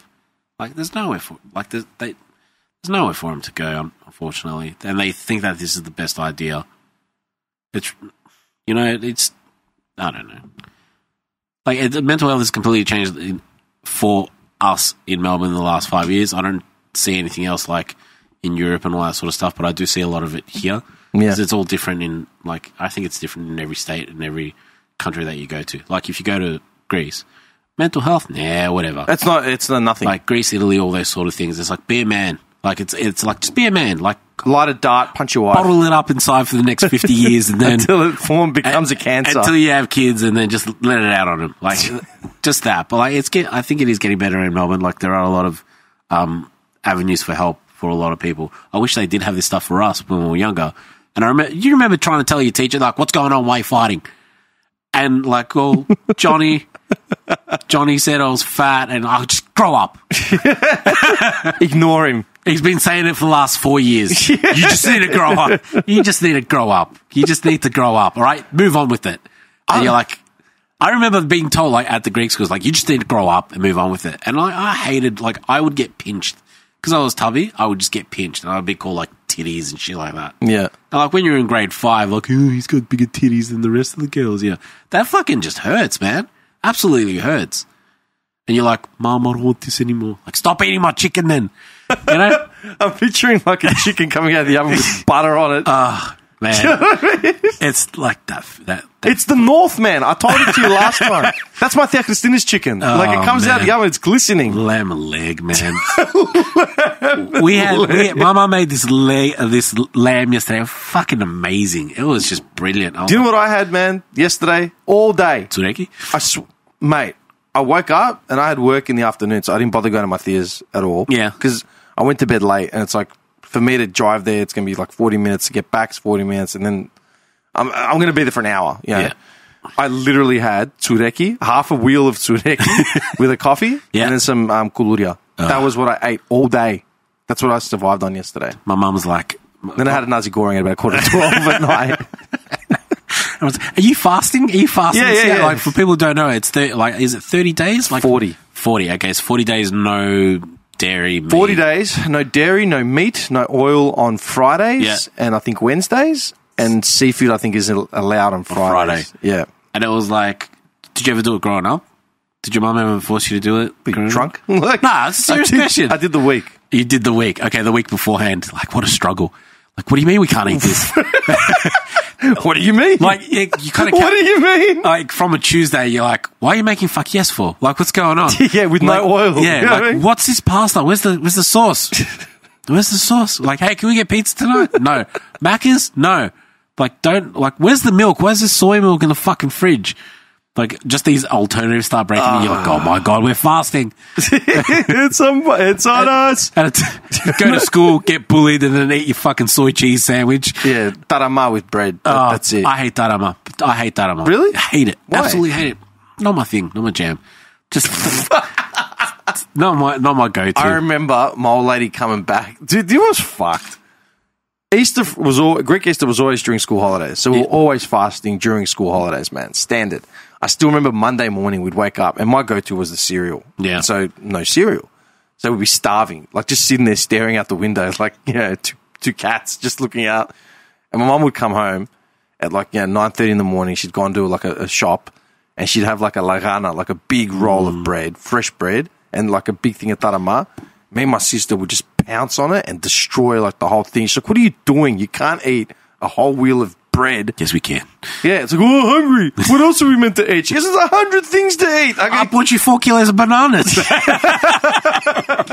on special.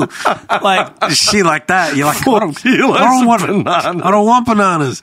And, dude, like... No, look, you take out the meat and the dairy.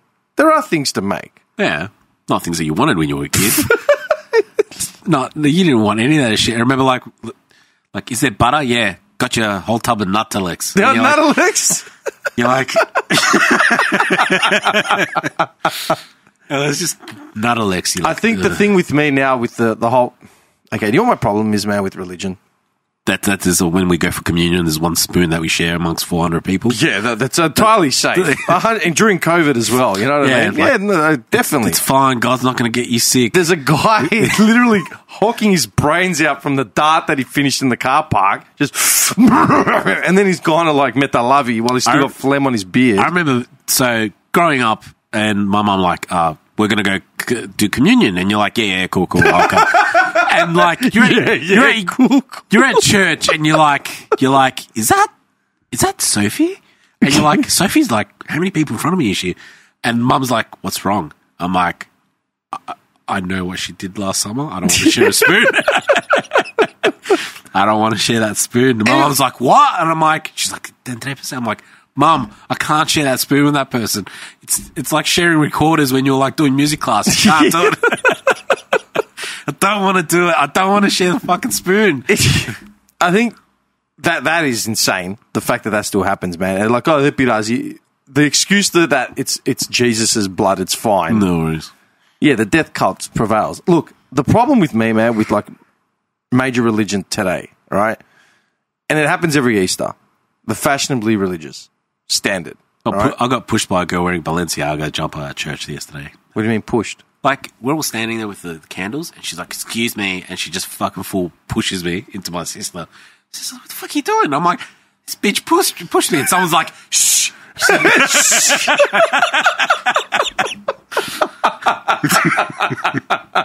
This bitch pushed me.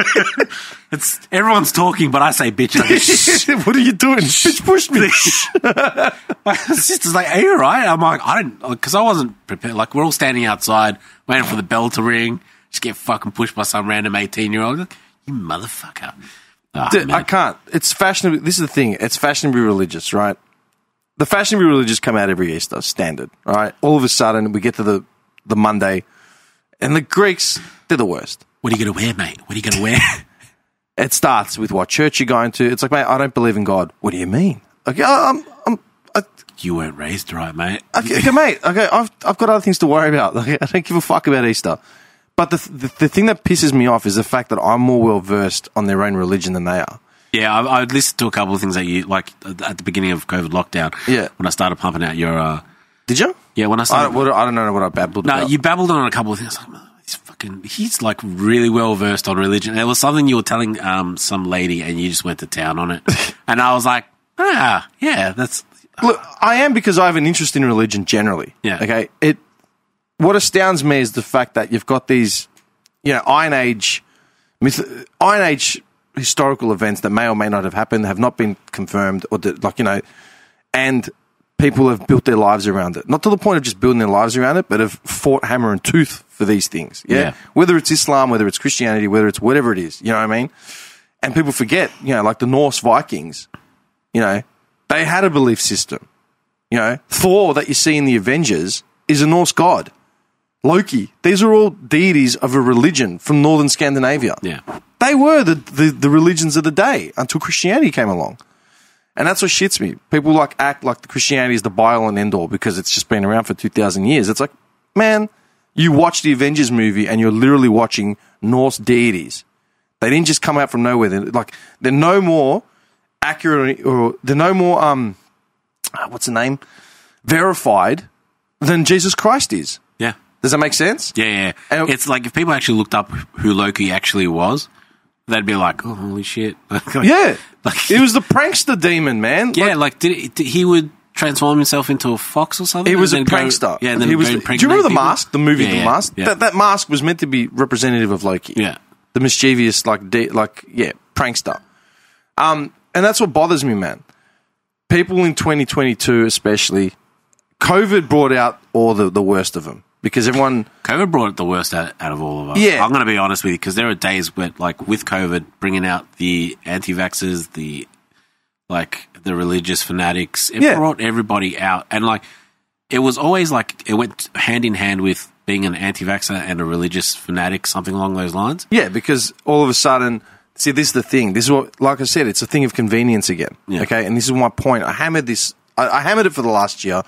I've stopped talking about COVID. You don't have to mention it again. No, I've stopped talking about COVID generally. But what I'll do is I'll quickly summarize.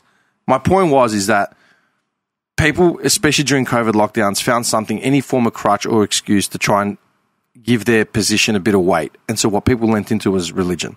And YouTube. Yeah, and YouTube. And people on YouTube talking about religion and saying how this is been foretold and this is against my freedoms and this is against what God wants and not poisoning my body with this serum of the devil. You know what I mean? Like, really, cunt. You're at a rally arguing about, freedom. Yeah, freedoms and not poisoning your system while you've got a pack of PJs in your front pocket. Like, you're a fucking idiot. This is my problem. Easter always brings out the fashionably religious, and the tradition around Easter I don't have a problem with. Like, the customs of themselves. They're nice customs, right? We get Tsureki. I love Tsureki. If we went Jewish, we could actually have, challah every fucking day and it wouldn't make a difference. Yeah. Right?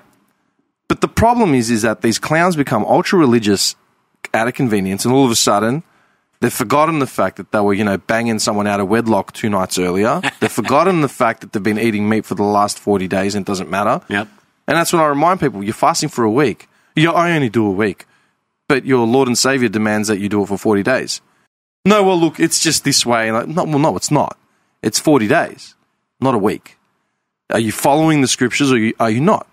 Look, I just do what I feel comfortable with. I go, well, then you're not really like that. You know what? That makes about as much sense as me going to the MCG, walking into the bar, right?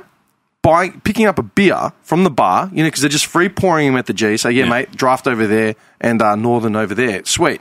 Picking up 2 pots and then just walking out, not paying for it. What are you doing?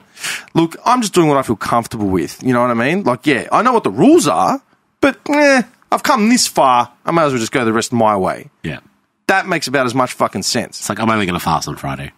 Fuck off. And the thing is, they fast for like 2 days out of the 40 days. They whittle that away. And I always ask the follow-up. Oh, so you've gone to confession. Where'd you find a priest to do confession? What do you mean? In order to take the communion, you need to fast for 40 days. You need to confess to a priest to cleanse the palate and the soul, and then go in and take communion. Oh, no, I don't go that far. Then what are you doing? So I reckon confession to a Greek priest would be really scary. He'd call you up, Dimitri. Remember what you said? Yeah, after. Look, I won't tell anyone, but I need you to come down and fix the car. We've got a leak in the back of the church. It's like, yeah.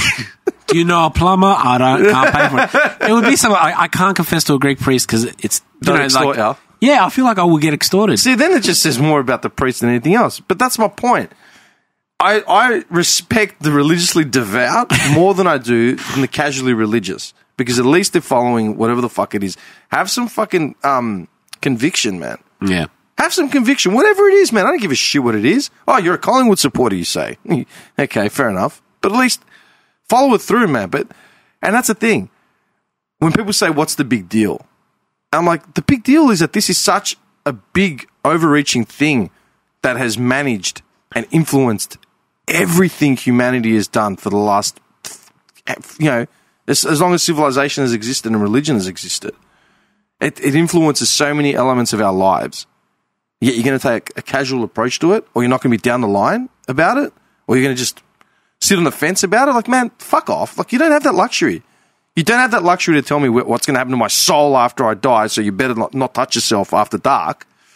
God seems to really give a shit about, what we're doing after hours in our bedrooms. It's like I've been told. Doesn't care about the kids in Somalia dying. Yeah. But, if I... Like I mentioned previously, going to Greek school, I remember they're like, oh, don't have sex outside of marriage. You're going to go to hell, this and this. And you're like, okay, cool, no worries. Just them trying to tell us how to live our lives. The concept of hell as a thought and putting it on a child is abuse. For my concept of hell is me going back to that place that I used to work at, and there's an endless docket line. And it just, order up. It's a Saturday. It's Anzac Day. Everyone's coming back from the shrine. They all want their breakfast, and I'm just you've got nothing but a little camping hot plate. And you're like, yeah, that's my version of hell.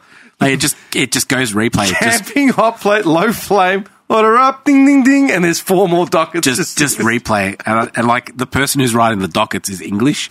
So they got that thick English accent, and then, like, the accents keep changing. Like, and I'm like, I can't read your handwriting. Like, what are you doing? Like, that's my version of fucking hell. I've, like, mentioned it previously. The one good priest I know is, like, when I baptized my nephew, and I remember him, like, no questions after 1 o'clock, I'm going to the soccer. And like, come on.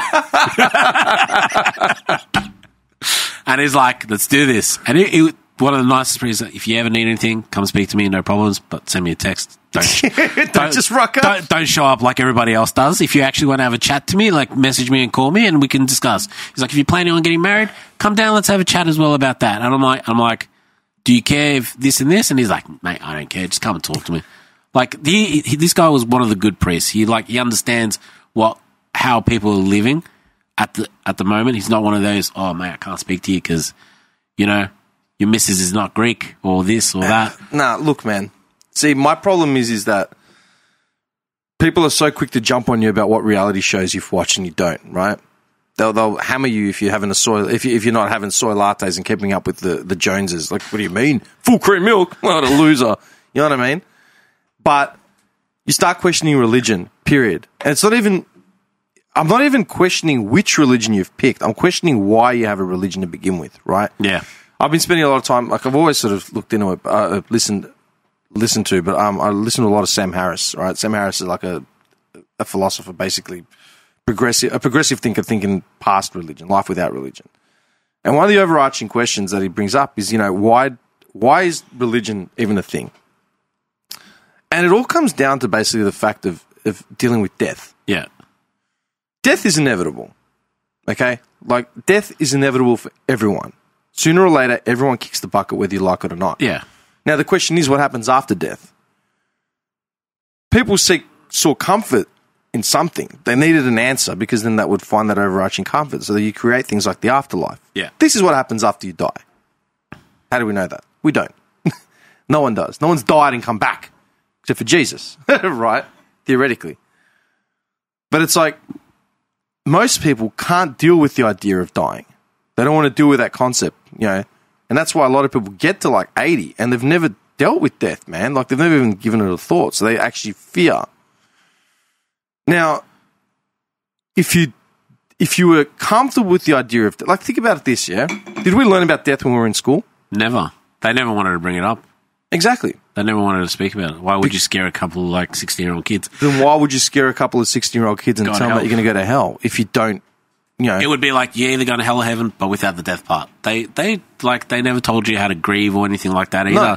Like, they could have actually started off with, like, guys, unfortunately, this is going to happen, and, like, this is Let's have a frank discussion. This is pretty much what happens, and I know some of you maybe have gone through it at the moment, like grandparents and whatnot. Yeah, exactly. And, like, if you, like, guys can come and talk to you. And I remember going to school, having a really bad fucking day because someone passed away, and I got told to grow up. Really? Yeah, they're like, what's wrong with you? I'm like, and I said, I'm having a bad day. And they're like, grow up. And this was my best friend growing up. Like, my best friend passed away in grade 6. And I remember, so that school that we went to, I remember telling my teacher, hey, I'm taking this day off because I'm going to go visit my friend who's in hospital. And she's like, no, you're not. It just blatantly stared at me. She's like, no, you're not. I'm like, okay, whatever, but you can't do anything. I'm going. And I remember the principal coming in and saying, hey, look, so-and-so has passed away, unfortunately. And I remember going to his funeral later on in the week, coming back to school the next day, getting a detention. I got detention all week because I went to church not wearing my school uniform. Why should you have been wearing a school uniform? Exactly. I remember me and half the class showed up as well. Somebody didn't wear their blazer, 2 weeks detention. Grade 6, we're talking about grade 6 kids. I remember it clearly, and my mum just losing her fucking mind at the school. She's like, you're giving all these kids attention? Yeah, good luck getting in there. Good luck me fucking picking them up at 4:30, no worries. I remember that. And like that school and like with that community, they would never like help you. They'd never say, hey, look, this happens. I remember year 12, a kid that I went to school with had passed away. Yeah. He'd dropped out. He wasn't in school anymore, but it was, he was known to us, and he was in a car accident. He died. And we all left. I think most of us didn't even bother going to school that day. We all left, went to the funeral, rocked up in our black and whatever. And I remember they were saying something about us not going because we'd be leaving class or something. We're like, no, fuck off, man. Like, we're going. Yeah, you can't go because, like, I've only spent every day with this guy since I was 3. Yeah. But you can't go. Yeah. How would I feel now if I told my mum I can't go? Like, if I knew what I, like... Yeah. Like, now, like, I didn't go to my mate's funeral because they told me I couldn't go. Now that I'm older, I'm like, get the fuck out of here. And that's the thing. Essentially, religion provides a pathway to afterlife, so death isn't the end. So it's not inevitable. Yeah. We just see life after death, and it's continuous. So it's like this inane fear of like not dying. Oh, no. And so the sweet talker of it is that, if you do everything right now, you're only going to get even better once you're dead. The reality is that no one knows. Dude, I kind of don't want to spend forever in a garden, something like that. No, that'd be fucking torturous. That's not heaven. No one knows, man. And that's what sort of bothers me the most. No one's actually there to question it. They just go along with whatever's been put there because it's easy to digest, it's palatable, whatever. The other part that scares me is, like, these books were written by, just men. No one knows. They were, they were just written by men. Like, what if the guy was like, look, I'm just going to change this part over here. But that's the problem, man. When you start looking into it, you start looking at the First Testament, the Old Testament, then you look at the New Testament, then you look at every variation. You look at the books, the Gospels, Mark, they weren't written. Gospel of Mark wasn't written by Mark. Gospel of Luke wasn't written by Luke. They were written by other people hundreds of years later. And the thing that bothers me is that no one actually looks at all these contradictory things. We're dealing with Christianity right now, right? You can say the same thing about Islam. You can say the same thing about anything, right? It bothers me that no one actually looks at the overall arc of it and what there is to gain and what there is to sort of what there is to gain by walking away from it and being free of the idea that if you don't do the right thing, you're going to go. If you don't do the right thing, determined by what these people say, whatever group it is, then you're fucked. It's like, well, hang on, man. I said it. I have these arguments a lot with one specific friend who's a distant friend. They're not like a best friend or anything. And they're Pentecostal, fundamentalist Pentecostal. I reshared something on Insta the other day that was about ScoMo, about getting him out of office. Doesn't he give money to his church or something? Like, he's donated millions to a charity, quotation charity, with no website, no front office, no landline, nothing. He's put people from within his church in seats of power within his cabinet. Everything he's ever done, right? It was just like his rap sheet, yeah? And one of the things that he had there was about climate change, how there was no plan put in place for climate change, all this other shit, all this other negative shit as well, right? A whole bunch of other stuff, including revolved around his Happy Clapper Church and all that sort of stuff. One Pentecostal head that I know messages me and says something about the climate change thing. Ignores everything else in that rap sheet, goes to climate change. Did they say climate change is a lie? Did they say it's a myth? She's a climate change denier. Yeah, so... I'll tell you exactly her response, yeah? Did you write, look, Dars, if me and you sit in a room and I fart in that room, doesn't it change the climate? It gets stuffy in here. The best interpretation of any religion I've heard from is from Homer Simpson. What's that? Homer Simpson. Yeah, like What do you mean? He's like, I'm just going to sit on the couch. Dude, I put up this thing and it said, okay, so please don't forget, okay? I reshared this from Sarah O'Terry, that MasterChef girl out in Perth. He went on a holiday during the country's worst fires. Yep, Hawaii. Yeah, saying he doesn't hold a hose. That was his response to it. It's like, well, I'm not a fireman. Like, why can't I go on holidays? Right? Like if you were in a position of power and like something bad like that was going on, you'd be like, fuck, let's get down there. You'd be the front line, man. You'd be there. Get down there. For morale, for whatever. Let's orchestrating, coordinating. Let's go. Like, I'm getting paid $500K a year, and once I retire, I'm going to get another $600K a year. Yeah. Might as well spend a little bit of time down there helping people No, he was out. in Hawaii. Remember those shots of him sitting there in his cargo sitting shorts? next to the beach. Yeah. And after that, most of Australia could not go on a fucking holiday after that either. Yeah. Because of COVID. So this guy enjoyed his fucking 2 weeks. Don't forget, a woman was raped in Parliament and was pressured to leave her job. Yep. Okay? This is under his watch. They swept that under the rug, they did. Yep. He said, bet that feels good to get that out after Grace Tame finished her speech recounting her horrifying experience. This year alone, his party has donated $18 million to a charity that has no website, staff or office. In response to the apology made to the stolen generation, he said, sorry isn't the hardest word to say. The hardest is I forgive you. Yeah, because he didn't want to say sorry. Putting it back on the old mate Rudd say sorry? Yeah, Rudd was the one. Kevin 07 was the one that issued the first apology. Yeah. To the Liberals have handed out $11 billion in subsidies to fossil fuel companies annually. Don't forget, he's got no climate plan, nothing. And that's just the tip of the iceberg. And the response by my old mate, for those who believe in climate change. And I just said, look, the collective science world has proven climate change. The collective cult of religion has yet to prove a single tangible miracle. Don't go here, because I've got a lot of work to do tonight and can't go back and forth on Iron Age mythology. That was my words. Yeah. And she goes, I don't believe in climate change myself, but I guess it depends on what information you believe is true. Have a good one. What information you believe is true? So we can't believe what scientists say. They're full of shit. We have to believe what the churches say. That's true. Yeah, that's the word. But that's what I mean. The blind faith thing doesn't fly in 2022 anymore. I'm fucking done with it.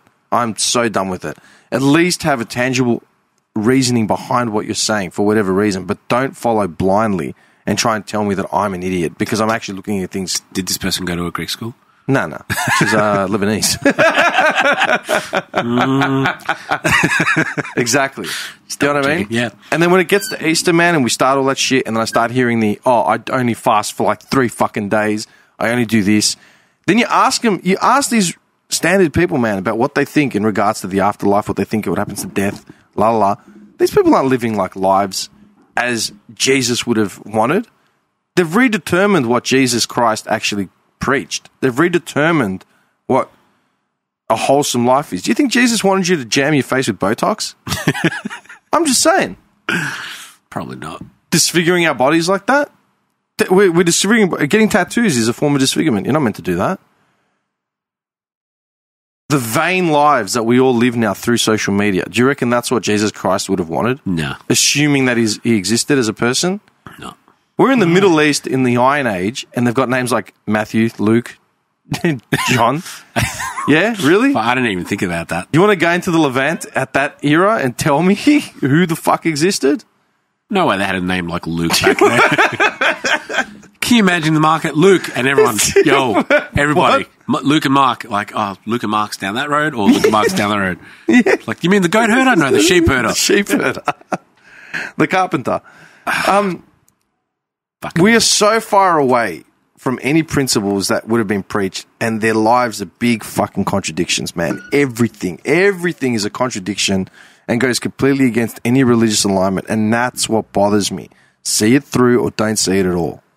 If you want to have a discussion about it, let's have a discussion, but do not sit here and tell me you have the answers based on your book. Look, man, if these churches start getting into NFTs, we're all fucked.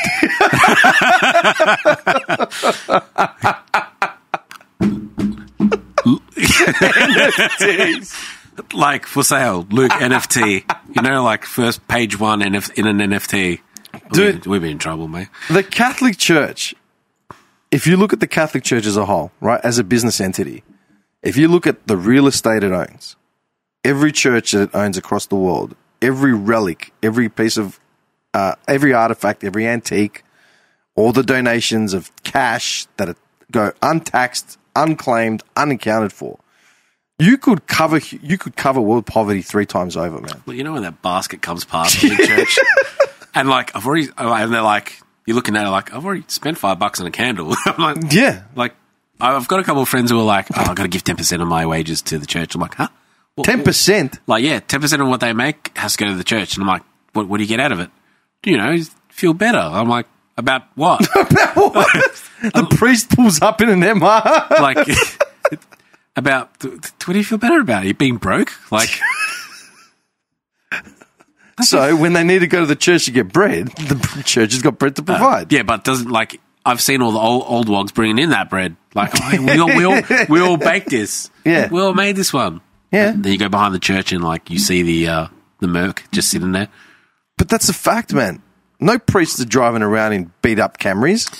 I messaged you the other day and I'm like, hey, man, did you ever go to those, like, Wog things that your parents... like, I was sitting there having a... I brought up with the old man today. He laughed. I was sitting there having a flashback when I was younger. I'm like, Jesus, did we go to these things? And I remember, like, going there, like, being forcibly... They forced us to go to these things.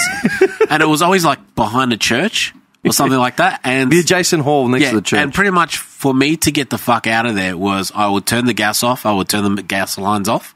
If the wogs were cooking in the kitchen, I would turn the water off. Are you serious? Or I'd fuck the toilets up. You went that far? Yeah, just to get out of there. And I remember, like, there being a line out this toilet, like, because I remember dumping all the fucking toilet paper in there. I don't want to be there. No one wanted to be there. And I was like, because, like I mentioned, you're a hellion. If I go to this fucking thing, I'm going to get bullied again. Yeah. And I'm leaving. Saboteur. And just, like, dumping all this toilet paper into the fucking thing, and all these old men, like, they all just... they all became plumbers. And then when they fixed it, like, unknown to them, I've always said dunked all this fucking paper into the cistern just to fuck with them. And, like, they all became plumbers. Then next week, they're like, then next week there's a collection for new toilets or something. I'm like, oh, fuck. Like, I would never want to go to those things. It's just like, oh, hey, how are you living now? What are you doing with yourself? Like, fuck off. Leave me alone. It's nothing to do with being antisocial or anything, man. It's just...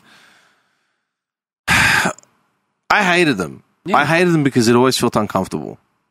You know? Do you still... Like, you don't go to the Greek festival, do you? No. You don't go to any... Like, I remember I'm like, come down, meet the family. We're all going to Greek festival. I'm like, why would I want to do that? No. It's the same thing if I go to my mum's house. It's always a festival there. No. Man, and I'm not anti-Greek, like, in no way, man. Dude, when you see someone selling a Suvo for $18.90... What? Like, yeah. Where? At the Dibble? Yeah, all those places, man. Suvo for $18. Get the fuck out of here. $18 for a Suv. That's robbery. They put no meat in it at all. Just lettuce. They've just had these lettuce. They just had these cans of Coke sitting in the garage, like, because they found them on special at IJ for like, come these festivals, we're going to make a fuck ton of money. They bought 20 cents a can. And you look at, do you remember, like, you'd look at the can and it would say, like, Australian cola, and it'd be like, you're like, what? It was always like RC cola. Yeah, I didn't spend $2.50 on this Slade sort of shit. Man. Garbage. Always garbage stuff. Look, I don't know what it's like in other communities. It's got to be just as bad. Oh, yeah, definitely. Like across town. You know what I mean? Like, think about all the communities with Kinotites. I know the Ukrainians and the Russians have them. Yeah. The Vietnamese, the Cambodians, the Sri Lankans, the Bosnians. Fuck me. The Massos, the Albanians. Everyone does it. It's everyone goes through the same sort of thing that we do, I guess, in a different level. Do you feel like you're part of a community? No. Fuck no. I'm part of my family, but I never feel part of the Greek community. I never do. Because... You know, it's the thing of, like, here, it's always, you're Greek in Australia, and when you go to Greece, you're Australian. They'll never look at you any different. No, you're Australian, 100%. Yeah, like, it doesn't matter if you've got your roots are deep embedded into this area. Australosis, and that's the end of it. You're not part of this. And then when you come back here, are you fucking Greek? And you're like, you don't belong anywhere. That's the other thing. Yeah. You don't belong anywhere. Dude, and the Greek community here, I love you guys, but some of you douchebags, they continue on with the way that things scary. That were taught. It's scary how many of them are still stuck in that Iron Age concept, man. Like, they haven't changed since high school. Yeah. None of them. Like, it's... I don't know. Yeah. Yeah, I can't think of just because I've mentioned this previously, like walking down Lygon Street and seeing some guys from school that I used to know, and me being with my missus, and they say to me in Greek, "Hey, I thought Greeks for Greeks, man." I'm like, "Get the fuck out of here!" Yeah, that's just one racist. That part still like catches me. Like I still think about that. Like Greeks for Greeks, and like the last Greek girl I was with tried to fucking kill me. That really? Yeah, dude. Like her ex-boyfriend fucking hunted me. Why? I'm so damn good looking. Just such an attractive man. I am a fucking catch, people. I am a fucking catch. Don't worry about all these tones. I'm just that attractive. Even an ex wanted you, man. I'm a good boy, man. I got a good job. I drive a nice car. I got plenty of hair on my head. Just going back a little bit. Just a catch. You know what I mean? Nah, it's just like ignorance. Like all you saw was this one way of living. You never explored out of there. Like, and there are so many Greeks like, oh man, I'm not going to an Asian restaurant. What the fuck's wrong with you? Like, tell me you've never gone to supper in at 3 in the fucking morning.